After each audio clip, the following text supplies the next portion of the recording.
Susie, I think that we can go ahead and get started as it's 5:07. Yes, talk slowly. And again, this is going to be recorded, so we can always send it out to our friends who are not here yet. But I'm going to ask everyone to mute themselves, except for Susie and Robert. That way we'll have limited background sound. That'd be great. All right, and now that we're all here, my name is Emily Kelly Joseph. I am the volunteer and special projects coordinator here at Wellesley Preservation Hall. And I'm very excited to have both Susie and Robert here on this call this evening. Susie has been teaching me all sorts of art things and all the world of visual arts, and she's been really instrumental in all of the visual art programming at Wellesley Preservation Hall. And she has been working with Robert to hang a show that's currently on display at Wellesley Preservation Hall. You saw some of the images. You can also access them online at wellesleypreservationhall.org, or you can come say hi. We're there at the moment, usually Tuesdays through Fridays, 10 till 4. If that's not a good time for you, we'd be happy to make an appointment with you. If you want to come see the work, come on in.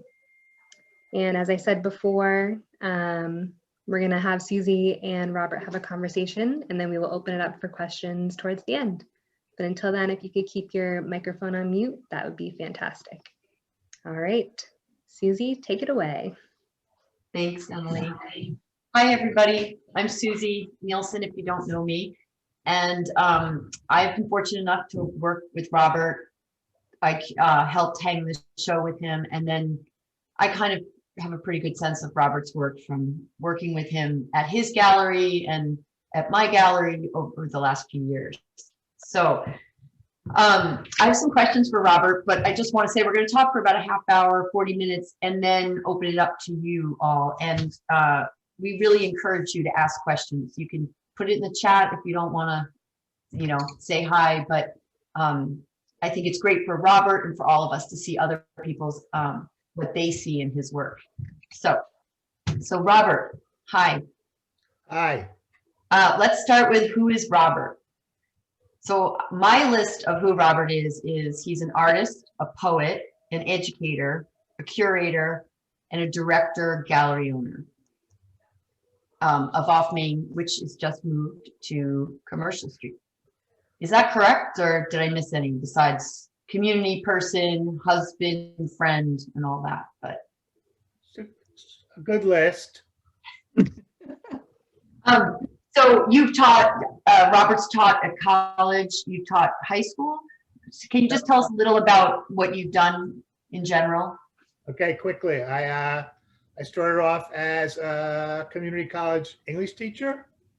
I taught for a few years at Borough of Manhattan Community College in New York City, and then had 10 or more years at the Community College of Philadelphia, where I taught English.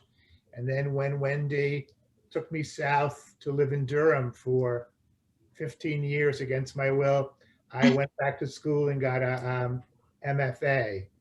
And a lot of the work I had done before getting my MFA in mostly painting and printmaking, I did literacy work with adults at NC State and then at Duke University. And I've always been very interested in combining the issues of art making, making imagery, and also writing and literacy. So for a long time, I worked as an itinerant artist through the Arts Council in Raleigh, North Carolina, and went to schools and did week or 2 week long art and literacy projects. Mostly, if not all, were bookmaking. So I learned how to make books, and that became a way for me to work with K through 12, enhancing teaching literacy skills and art making skills. And then I taught at Lesley University for 13 years in a program of teaching through the arts and an art education program. and worked in Boston schools for all those years on grants and also volunteer. So I've always tried to stay in the classroom at university, but also in the classroom mostly K through 8. So that's my story. And you also ran the gallery at Leslie, didn't you? Or at least I started, in fact, the first gallery for a place that thought of itself as being artsy. Never had an art gallery, so I took over a small space and did that for many years, and then found another space, a very, very large space, and ran a gallery. And we had, this gave a chance for undergraduate and graduate art ed students and expressive therapists and faculty to show their work. And we also, about a third to half of our program was community programming, people from the community in Cambridge and Boston. So we had lots of community related programs. Great. Okay, so as you said, you started with painting and printmaking, but really moved right to printmaking. Do you want to tell us a little why you did that, and then we'll get on to the actual show. Well, I don't know about, and I see there are painters in the audience, so this is just maybe me. Painting made me crazy.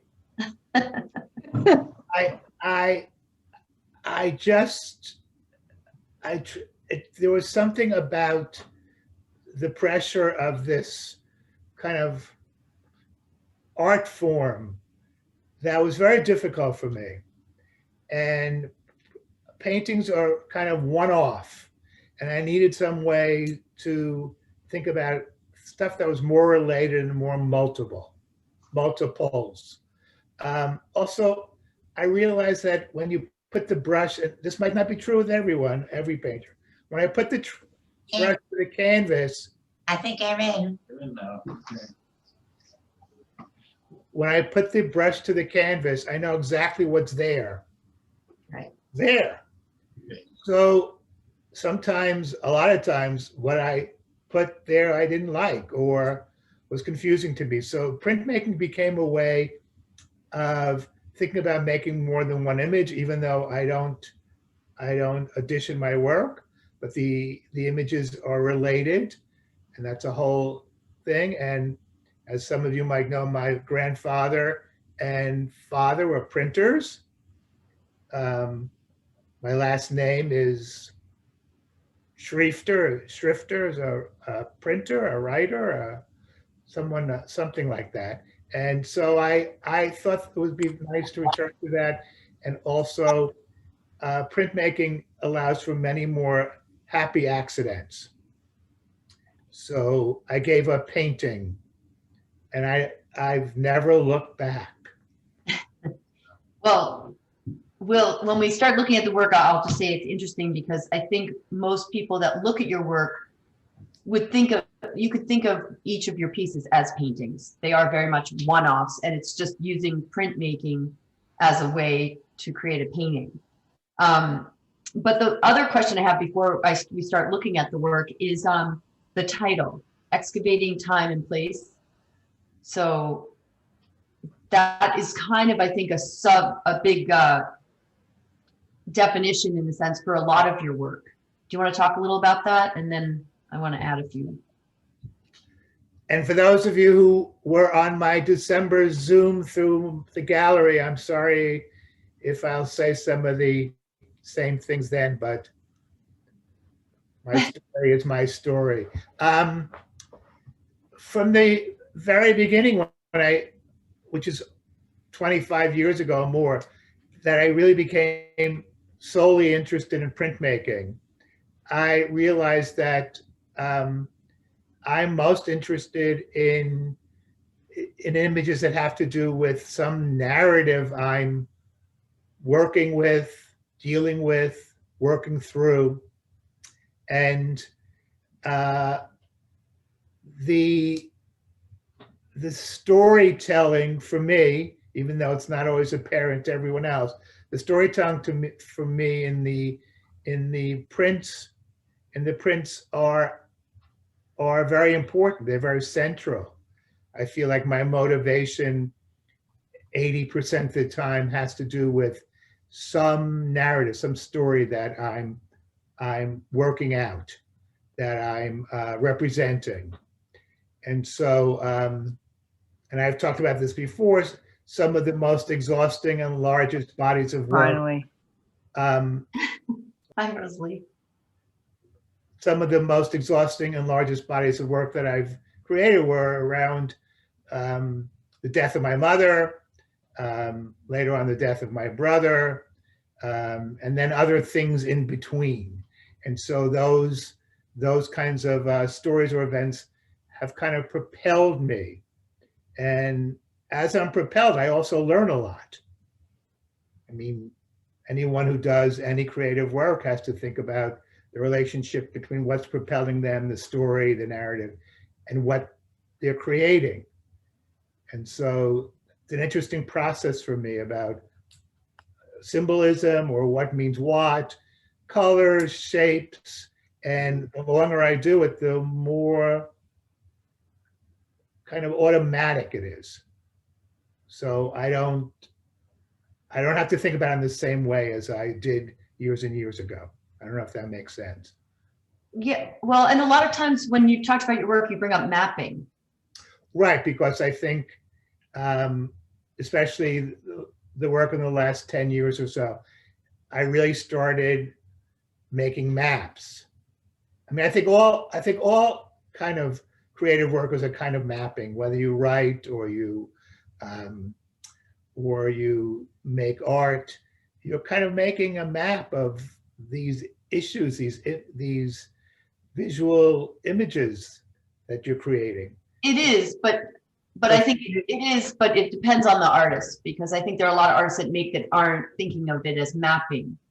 But you seem to specifically, and I think I mentioned to you yesterday when I Googled Robert and was looking at some of the work you did with students in North Carolina and the bookmaking, you talk about mapping and boundaries and borders, Right. which if when we start looking at the work, to keep that in mind, I think is very interesting, because I think artists in general, and I would love to hear your thoughts on this, really go out, like kind of work on one idea for most of their career.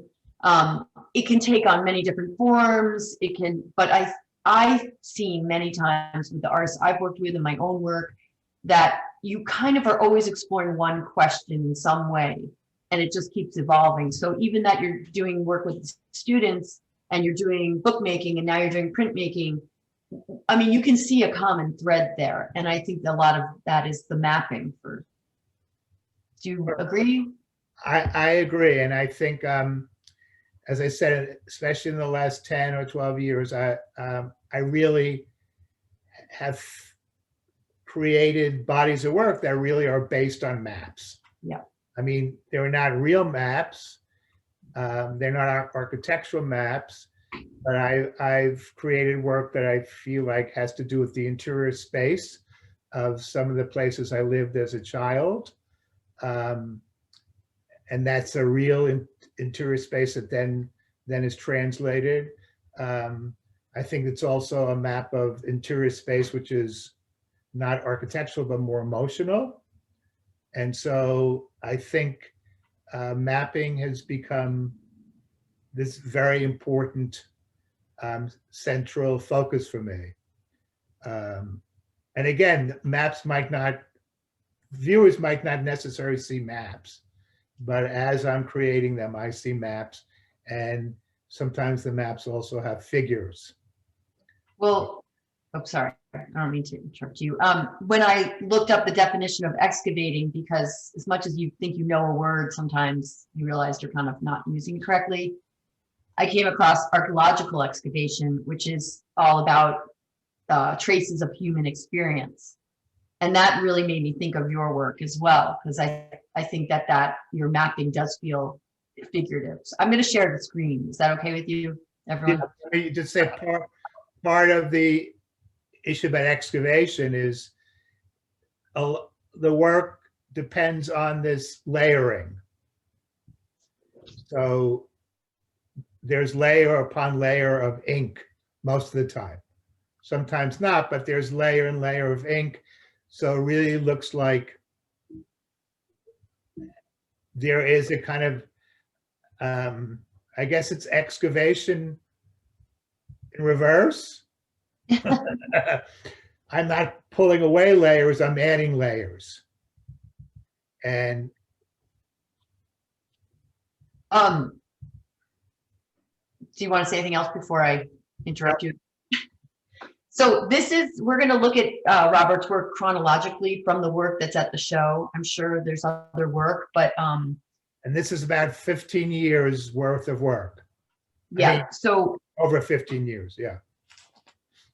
So we'll start with the leaves, and you can talk us through this, Robert, before I ask you questions. If there's anything you want to talk about, if this is Okay. there. I just want to say that the leaves are somewhat different from all the work that comes after it. The leaves were kind of a challenge. I had a sabbatical. I don't know if it's 12 years ago, 13 years ago, and worked at Castle Hill straight through for 10 months. So the leaf prints were a challenge because I work very kind of internally, and as I said, kind of need a narrative. And I decided I would spend some time of my sabbatical using leaves.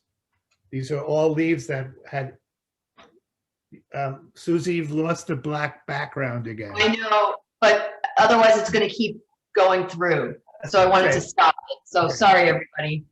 So I thing. think myself that I would spend time on my sabbatical thinking about more formal aspects of creating work. These are all monoprints. And so the narrative, those first 5, I think, the narrative wasn't super important in these first few. That it had to do more with doing what artists do. We think about formal considerations, shape and color, ground or background, as people say.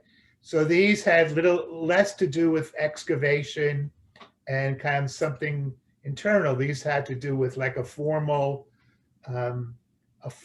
challenge, kind of a limitation that I set on myself, just to take these natural forms, these kind of biomorphic forms, and create work.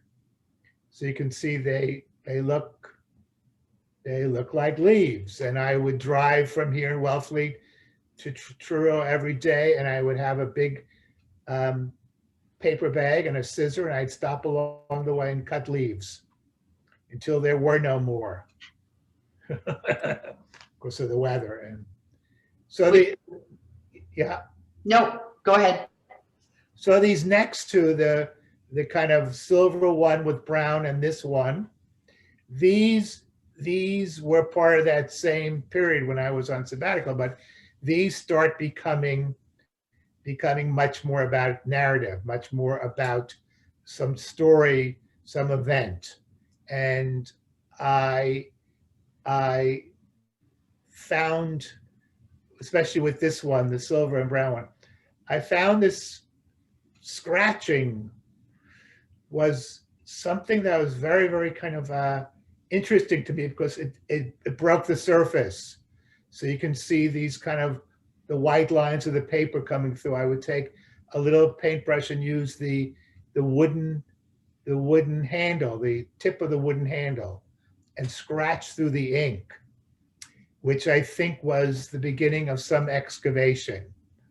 This idea that that there was something beneath the surface. These, which were done later on, these have this, the scratching is replaced. I don't know if you can see it in the top upper left-hand corner. That's a dry point etching, which is very scratchy. You carve into a piece of plexiglass. I use dental tools and a bookmaking awl, and then you ink it.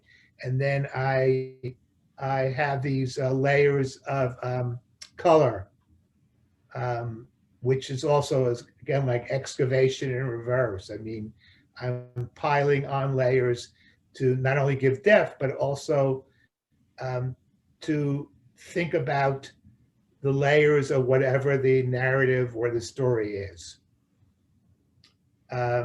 This also is less layering, but has these scratchy lines from the dry point, and then the monoprint on top of it. As I continue to work mostly with screen printing, I've really learned how to combine these techniques.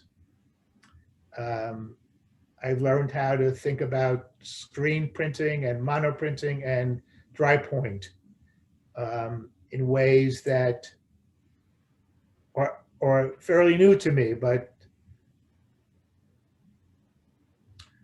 so this one and the next one are screen prints, and when I got them finished, I put the borders around both of them.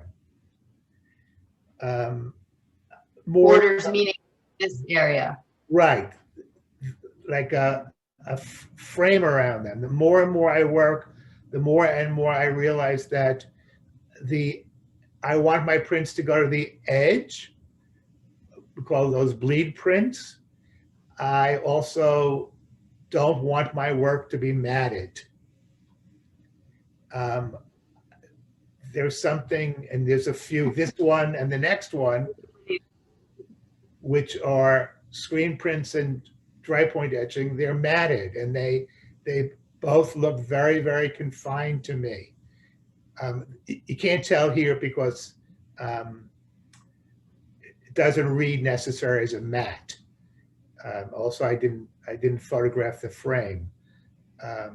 But when you see them in person, they feel much more confined, these three, than the ones that kind of have no matting around them and that the edges can be seen easily. And I don't know what it is. I think it's an aesthetic choice that I don't like the mattes. It traps the work. But I think it's also something about the other way you get to see the work in its entirety. You get to see the edges. On lots of my work, you get to see the slight mess that I often make on my work around the edges, which I think is good. I think I think it's an important way for people to think about the work as being made by someone, but also as not being confined, which I think matting does. Sorry if any of you love matte, but I don't think my work. Yeah. So for instance, this work is done on this wonderful Indian paper, and you can see the kind of like irregular and deckled edge all around, which I think is just as important to me as what's in the central part of the work. The more and more I work with this paper and see the kind of like stuff that happens along the edges and some of the discoloration, the more and more I'm convinced that my work shouldn't be matted and that the edges are as important as anything else. And also these edges, this is not fine, like Arches paper. This is very inexpensive paper made in India, and there's something about the irregularity which I think works well with the kind of idea I have about my work, which I hope is irregular. It is. I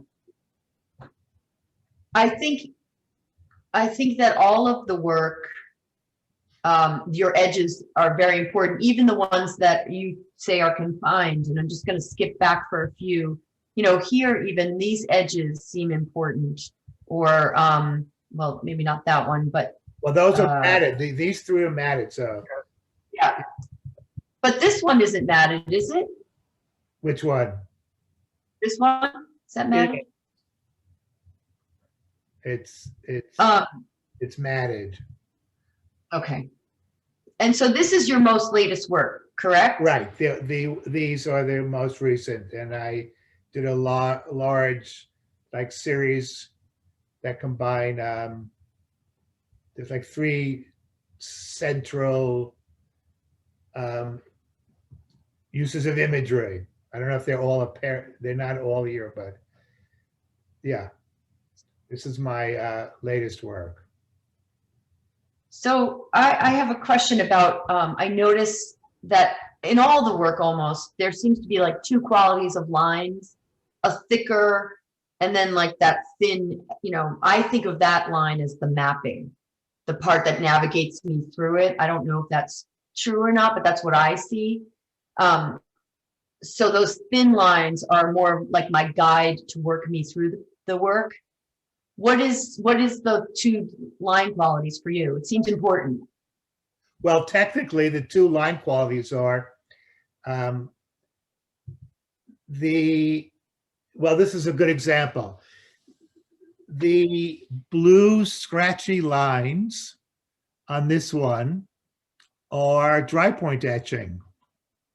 And so they add not only a layer, but they remind me of those leaf prints I did long ago where I scratched to the surface.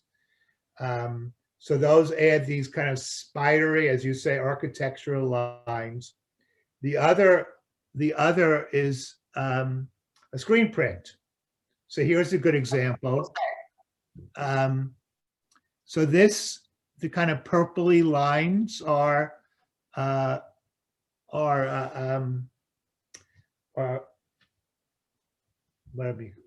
this is a photo screen of dry point, which is a long, complicated thing, but these are the scratchy lines are originally had been scratched into plexiglass, and they are thin and spidery, and in this case the image is kind of architectural. They're a series of windows. So, and then behind it, the green and the kind of like peachy color, those are the screen print, which I try to combine these scratchy lines, and for the imagery in the screen printing, I use crayon. So the crayon is applied to the silk screen, yes, but it doesn't do anything in terms of color. It only adds volume. So that's the paper underneath here, is what you're trying to say? Because the crayon acts as a mask or a block. But what's nice about the crayon, even though it doesn't add color, it's very, very soft, which then increases the tension between the spidery lines and the drawn lines with the crayon. And it's wonderful to be able to draw on the screen, the silk screen, with the crayon, because crayon is it's thick, it's fluid, and you get these nice blocks of places where the crayon sits and the ink can't come through. Again, another technical thing, but. Yeah.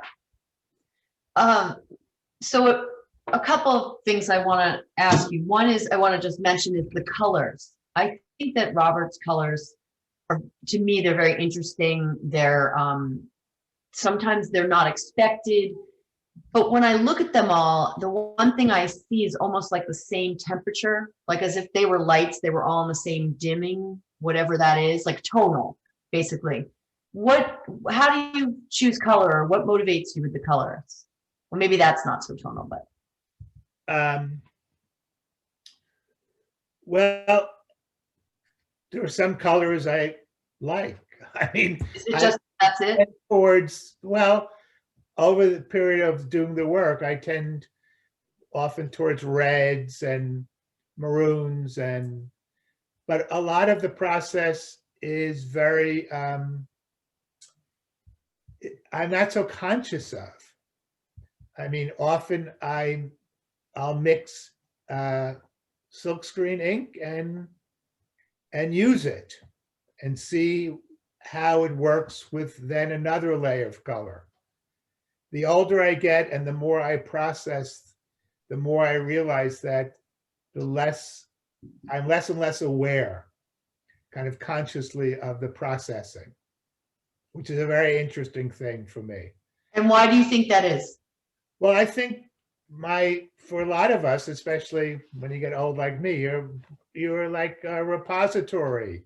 I think like anything else that it's not like when Wendy sits down and plays the piano, she says, I'm going to play a C sharp now, or I'm going to play this. Her hands move over the keys. And part of it is what she's hearing and correcting, but a lot of it is kind of like automatic. It's part of her memory. And I think making art for me is like that too. So some part of the processing, the more I do, is automatic, is trial and error. There's a lot of that, and not every piece comes out well, but I feel like I'm happiest when I'm not really thinking so much, and happiest when I'm experimenting, and happiest when I haven't planned everything, and the kind of like so-called happy accidents are happy. And so I think when we all start out doing something, we think more in our heads, more about formal things, or about more and more, I think less about it. And often the results are, as I say, haphazard. Susie disagrees with me, and maybe something in between my being able to not think so much and just kind of do it, and maybe between that and some kind of haphazardness in my work. So I would like to just have a rebuttal on that comment, because I think that you often say my work is haphazard, and I like the happy accidents, and that's that and the aha moment is used a lot in like art and design. And I personally don't believe that. I mean, yes, I agree with you about the repository, but I think what that really is years of skill, of information, of seeing, of intuition, where your intuition and your intuitive self takes over and the mind gets quieted.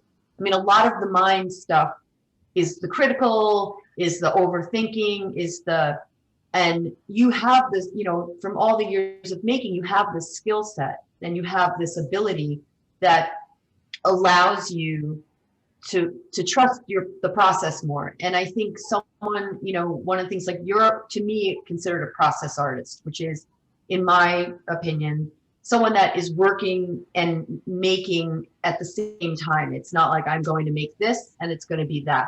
You have some ideas of what the feeling maybe, or what you kind of want to come up with, but you don't know what's going to happen completely along the way.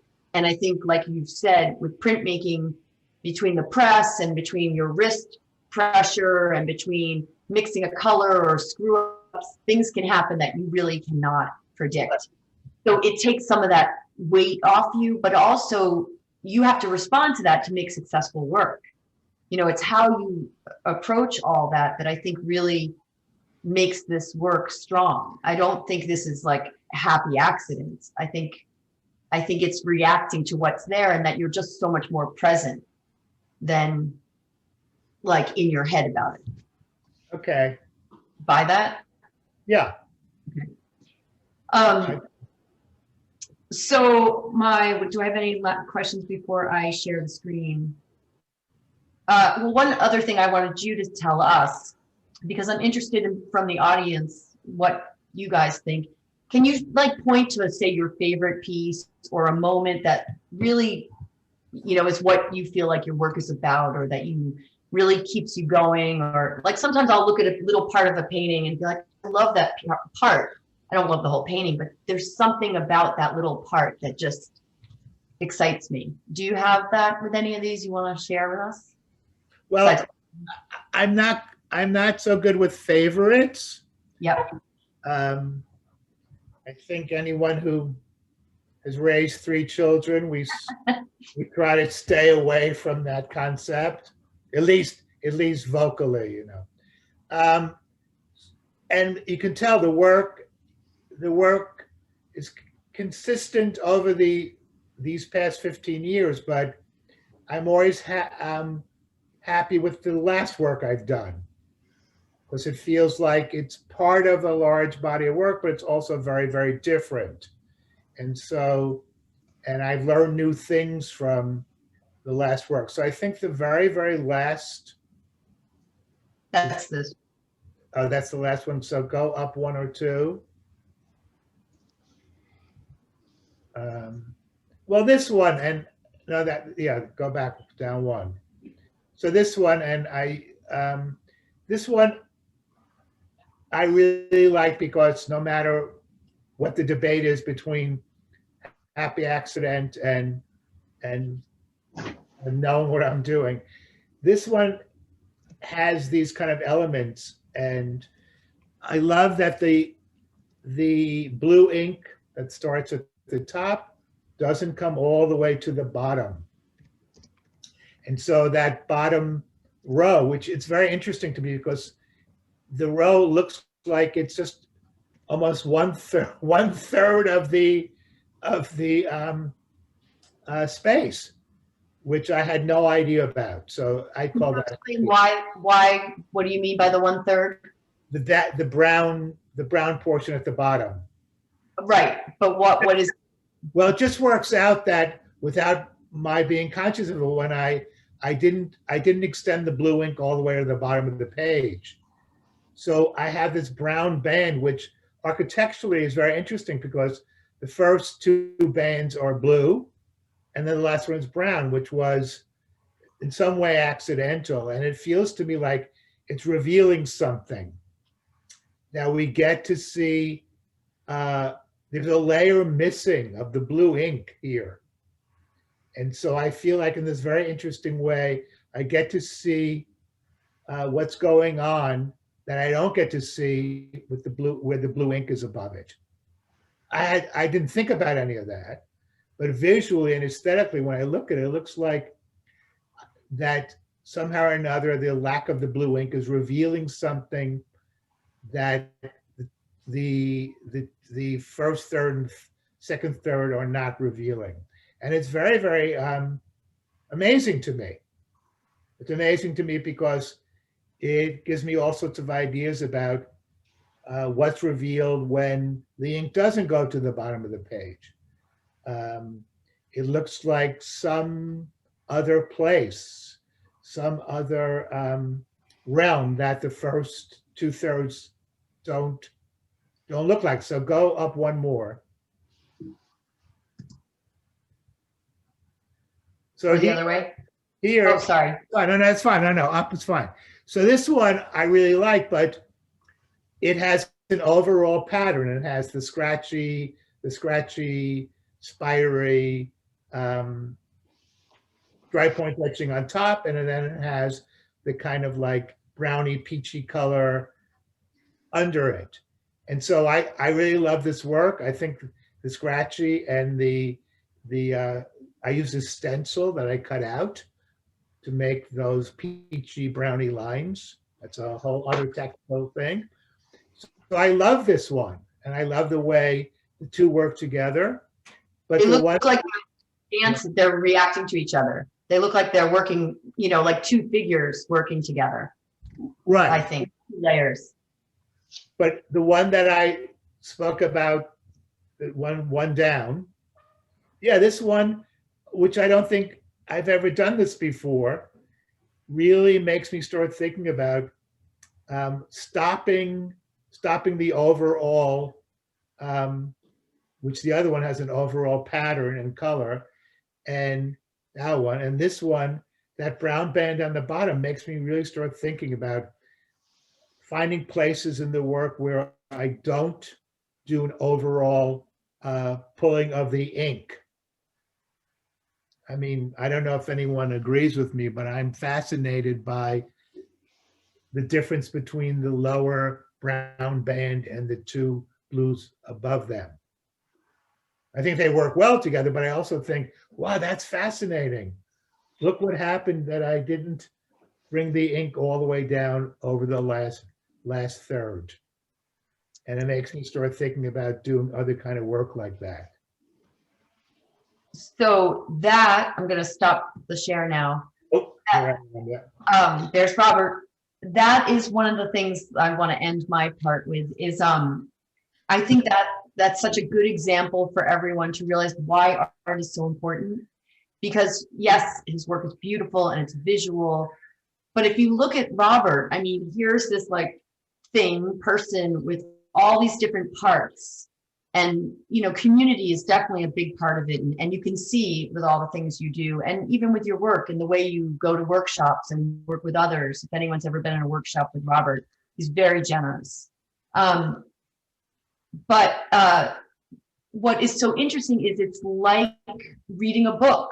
You're working makes you think of ideas. And that's why like art is such an important thing for everyone, because it helps solve problems.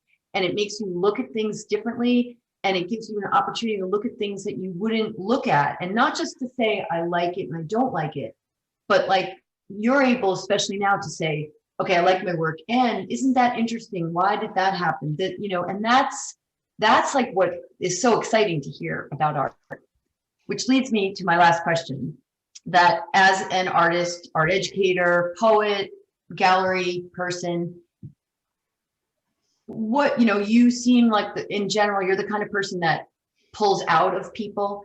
You don't pour in.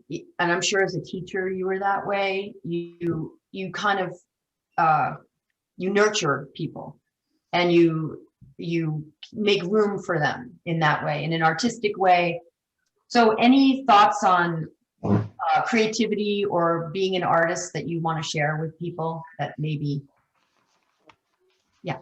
Okay. For one, I think what I learned from teaching and making my own work is that this idea also, the more you know, the more references you have, even though you don't remember a lot of them, but the more processing you do, the more it finds a place in your head and gets used, gets combined with other things. And so one of the wonderful things about teaching for so many years was watching what students did, you know, the way they would come up with their solutions. Or I used to joke with some students that they would take the long way around the barn, but what a journey. And I was never interested in what was right or what was wrong. It was like the way people process, young kids up to graduate students, or it's pretty amazing sometimes if they're given the place to do it. And printmaking is tricky because printmakers are very neat most of the time, very process oriented, and they have rules and regulations more so than I think other kinds of artists. So I tried never to pass that on, that there was only one way. I mean, if you use too much ink and you make a big mess, that you could say, listen, use less ink. But when it came to other things, it had to be about experimenting, which I feel like passing that on the way I like to do my work was important. The other thing is that, and I should say, when I went to graduate school, the professors, when I got my MFA, the professors I had, who were mostly very unkind white men, they were so resentful of teaching. All they wanted to do was tell us they should have been famous somewhere else and never had to teach. And I feel just the opposite. You know, we learn from our students, but also we learn from being community. I mean, we we learn what it means to share a studio. We learn what it means to when I ask someone to look at my work and tell me about it. And we're fortunate living on the Outer Cape because when there's no pandemic, I mean, Susie and I take classes all the time, mostly with Vicky Tomeka. We're, as artists, we're in studying with other artists, which what more could you ask for? Making work, having people look at it, seeing how other people work. So, and also for years, I helped train teachers, and Barbara Gordon is on the line here. And what's also more wonderful than working with other teachers and see how they teach and learning from them and being able, I think this kind of idea about the artist up in the garret, if there's anyone who prefers that, it's not me. I mean, I think we have to be social and share ideas and learn from our students and correct ourselves and know when we need to do something else or try something new. So, and working here in Wellfleet, I think certainly being a gallery director and having Pres Hall here, which has done this wonderful transformation of people just walking in and seeing art, and also Susie's gallery, which I think is the best gallery ever in Wellfleet, and sharing ideas. So that's very important too. And working with the artists who Wendy and I work with in the gallery, who we learn from, and we try to form a community, not only about selling work, but showing work of young artists, showing work of people who don't get a chance to show all the time. So Well, that's a perfect metaphor for life, what you're saying, the way you look at it, you know, being open to new ideas, different ways of living, different ways of being. So I appreciate that.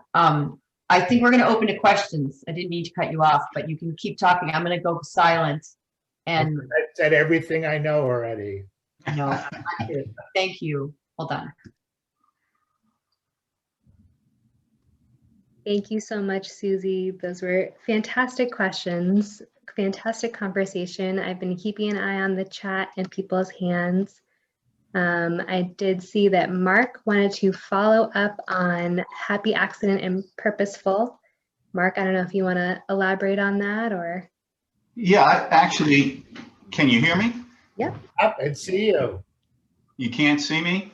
I can see you. Oh, can you hear me? Yeah. Okay, we can have a conversation then.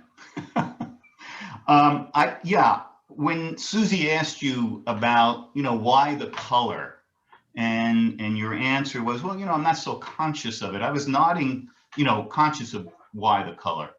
I was nodding my head because what excites me about art and being an artist is more about what's not conscious, more about what's semi-conscious, or what's emerging from subconscious. And but to bring you back maybe to, I think perhaps you and Susie might not be really dialectically opposed here, is that when you say you're not thinking about it, I suggest that it's your intuition that's speaking. And that's what Susie also was trying to, I think, say, that maybe your intuition was being conveyed through the work.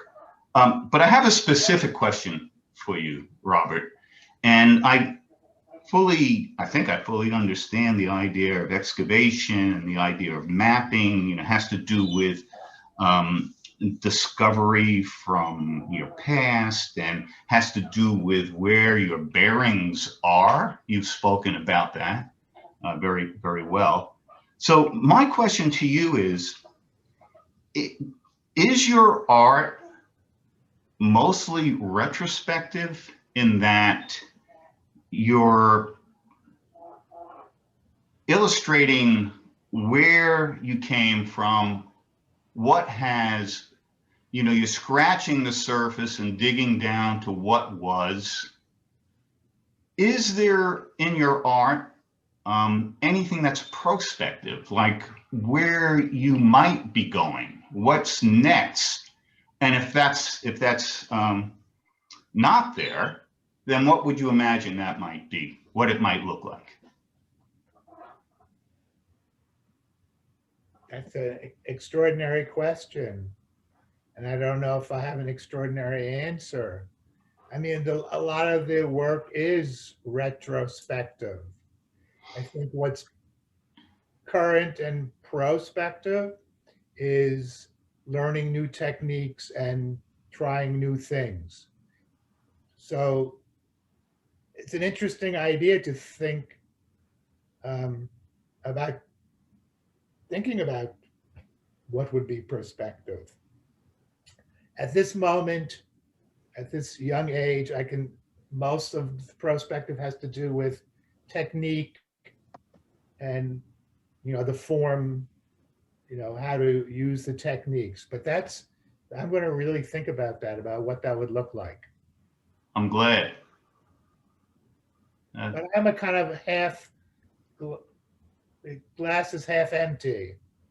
So I do better thinking about things that maybe not the happiest things and making art about them. So Yeah, well, I think I don't want to make anything too smurfy and in Technicolor to convey my happiness with the world and peace to come. So no, I understand, and it resonates with me when you say you're working things out right. with your work. Right. And so, but that also suggests, what have you worked out? Where might that lead to? And I'd love to hear about that when I see you next summer. Right. Really think about that. All right, good.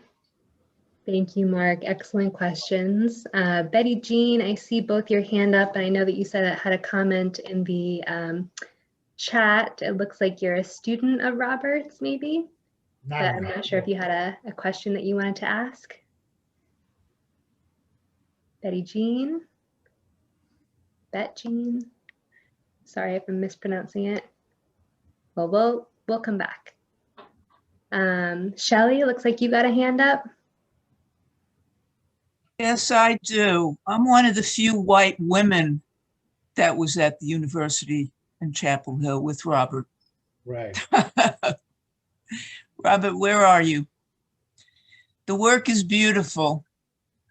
But just in terms of Mark's comment, because Robert is so intuitive, such an intuitive worker, he's not going to know what the future holds until he's there. I know that. Excuse me? That's a great answer. Thank you. I know it's a great answer. That's why I was waving my hand. Robert is not predictable. He admits that himself, which is the beauty of the work. And just a thing about that blue and brown on the bottom that you talk so much about, which is totally gorgeous. The brown on the bottom, there's a little strip at the top that's brown. Yeah, I saw that too, right. That pulls you into this whole thing. And I love the edges. See, I have some favorites, Robert. Good. So I should say Shelley was a visiting artist at UNC Chapel. She was the biggest wind and breath of fresh air in the 3 years that I was at school. Thank you, Robert. She was there to work with students and not to complain that she wanted to be famous and didn't want to be teaching. So she was a wonderful inspiration. Thank you.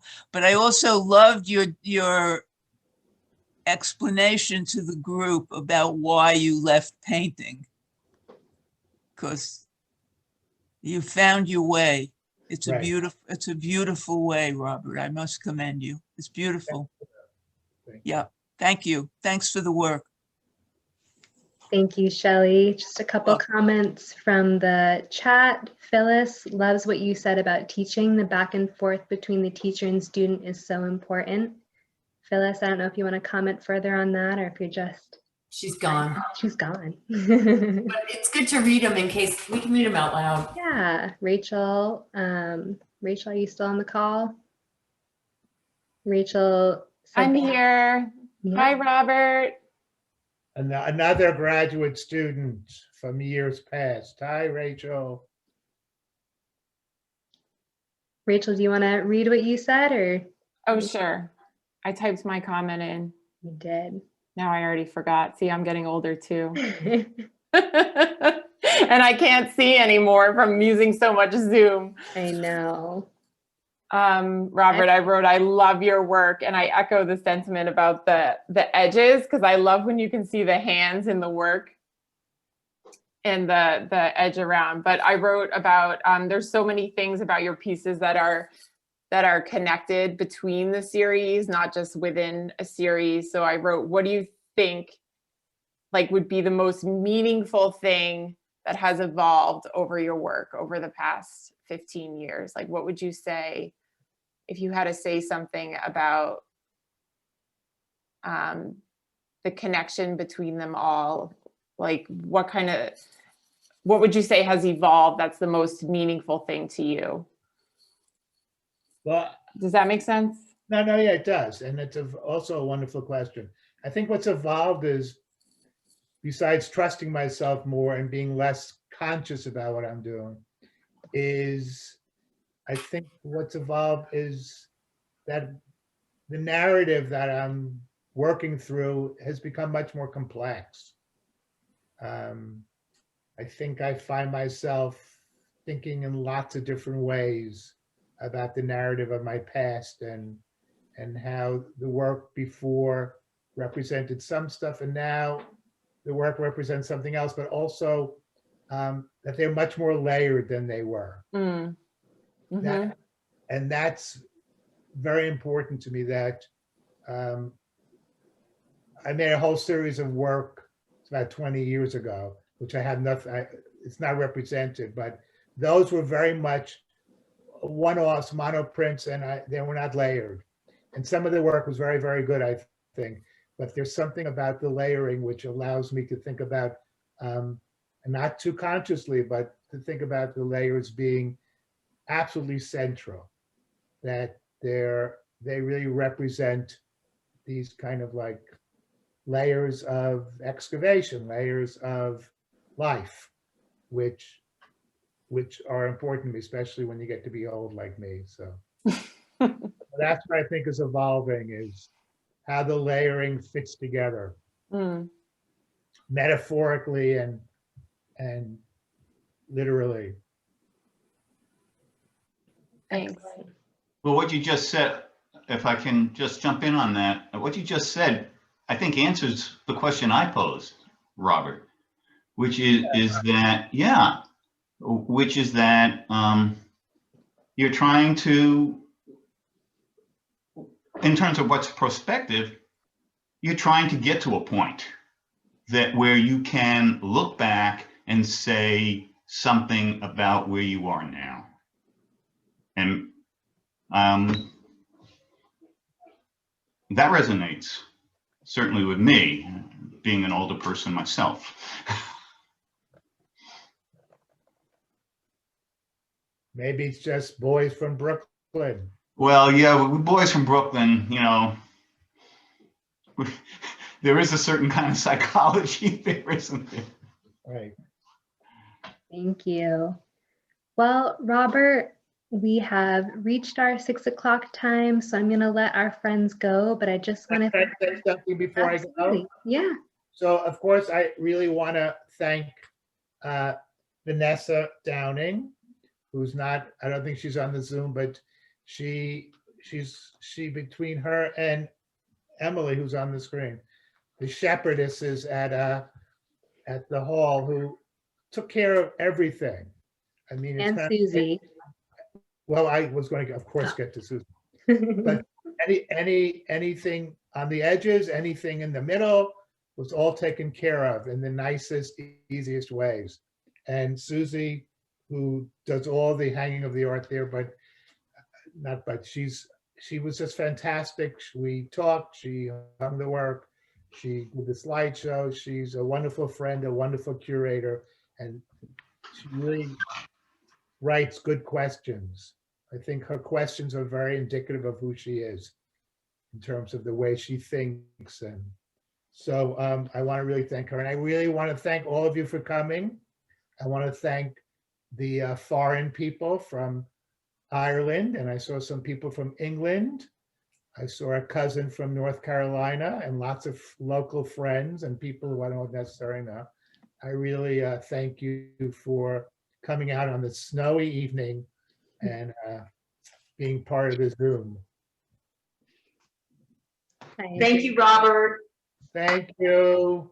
Thank you, Emily in the hall. Thank for making you. this happen. Thanks, everybody. Great show. Absolutely. Thank you everyone for joining. Stay tuned for future artist talks and we hope to see you again. Thank you everyone. Have a wonderful evening. Thanks, Emily and Susie. It was fabulous. Yes, Take care. Thank you. thank you. Thank you. Thanks, Robert.